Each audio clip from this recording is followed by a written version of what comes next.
ஒரு நாட்டின் சுதந்திர அடையாளமாக கொடி திகழுகிறது. ஒவ்வொரு நாடும் தங்களுக்கென தனியான கொடியை வைத்திருப்பர். அந்த வகையில் இந்தியாவின் சுதந்திர போராட்டத்தில் நாட்டிற்கான ஒரு அடையாளமாக கொடியின் தேவை இருந்தது. ஆனால் அவ்வளவு எளிதாக நமக்கு தேசிய கொடி கிடைக்கவில்லை. ஆங்கிலேயர்களின் எதிர்ப்பையும் தாண்டி கொடியை அடையாளப்படுத்துவதே பெரிய போராட்டம் என்ற நிலையில் இருந்தது. அந்த வகையில் இந்தியாவின் தற்போது மூவர்ண தேசிய கொடிக்கு முன்பு 5 கொடிகள் ஏற்றப்பட்டது. அதன் வரலாற்றை அறிந்து கொள்ளலாம் வாங்க.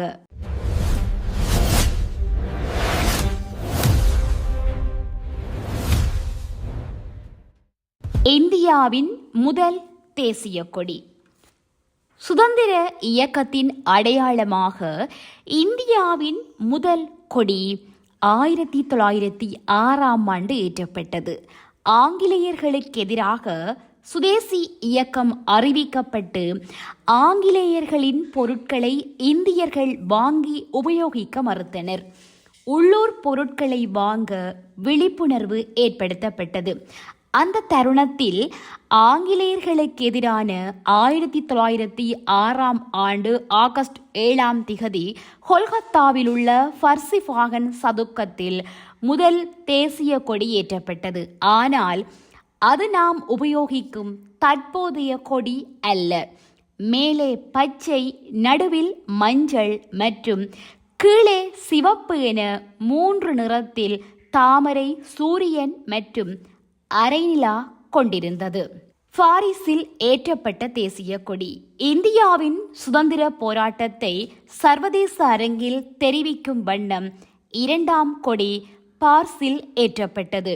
1907 ஆகஸ்ட் 22 மேடம் பிகாஜி ஹாமா என்பவர் புதிய கொடி இந்தியாவை பிரதிபலித்து ஏற்றப்பட்டது. இந்த கொடி முதல் கொடியை போன்று இல்லை. காவி, மஞ்சள் மற்றும் பச்சை நிறத்துடன் நட்சத்திரம், சூரியன் மற்றும் அரைநிலா ஆகியவை இடம்பெற்றிருந்தது. சுயாட்சி இயக்கத்தின் தேசிய கொடி. ஆங்கிலேயர்களின் ஆட்சிக்கு எதிரான சுயாட்சி இயக்கத்தை அன்னி பெசன்ட் மற்றும் பால கங்காதர திலகர் இணைந்து தொடங்கினர். இந்த இயக்கத்தின் நோக்கமே பிரிட்டிஷ் ஆட்சியிலிருந்து விலகி சுயாட்சியை பெறுவது. அதன்படி இதற்கான ஒரு கொடியை உருவாக்கி ஏற்றினர். இந்த கொடி முற்றிலும் மாறுபட்டு ஆங்கிலேயர்களின் கொடியுடன் இணைப்பு பெற்றிருந்தது. இதனுடைய சிறப்பு பச்சை, கருப்பு ஆகிய நிறங்களுடன் அரைநிலா மற்றும் 7 நட்சத்திரங்கள் இடம்பெற்றிருந்தது. இந்தியாவிற்கான அதிகாரபூர்வ கொடிக்கான முதல் படி. தொடர்ந்து சுதந்திர போராட்டத்தில் பெங்காலி வெங்கையா 1921 ஒரு கொடியை வடிவமைத்தார். இந்த கொடி மேலே வெள்ளை, நடுவில் பச்சை மற்றும் கீழே சிவப்பு என கொண்டு நடுவில் காந்திய கதர் ராட்டை சக்கரமும் கொண்டிருந்தது.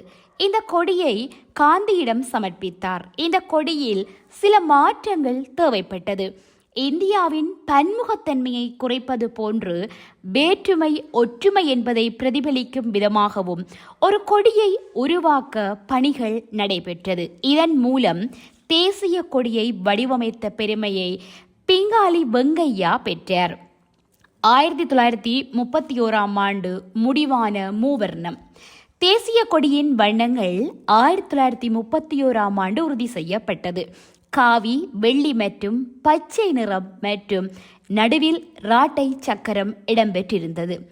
காவி தைரியத்தையும், வெள்ளை அமைதியையும், பச்சை இந்தியாவின் பசுமை மற்றும் வளர்ச்சியையும் குறிக்கும் வண்ணம் உருவாக்கப்பட்டது.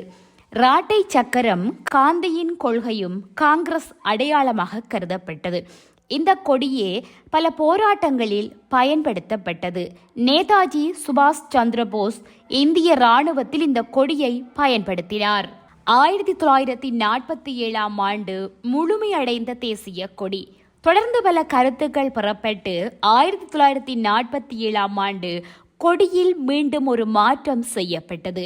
நடுவில் இருந்த ராட்டை சக்கரம் மாற்றப்பட்டு அசோக சக்கரம் கொண்டு வரப்பட்டது. இதன் மூலம் அமைதியை விரும்பும் நாடு இந்தியா என்பதை பிரதிபலித்தது.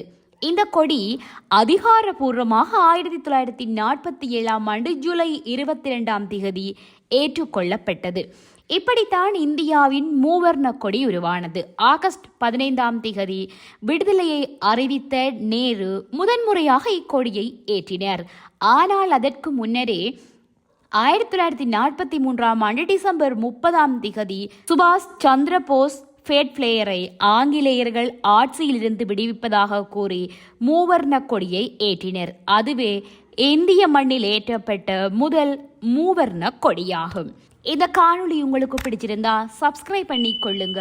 இதுபோல மேலும் பல தகவல்களை தெரிந்து கொள்ள பெல் ஐகானையும் கிளிக் பண்ணி கொள்ளுங்கள்.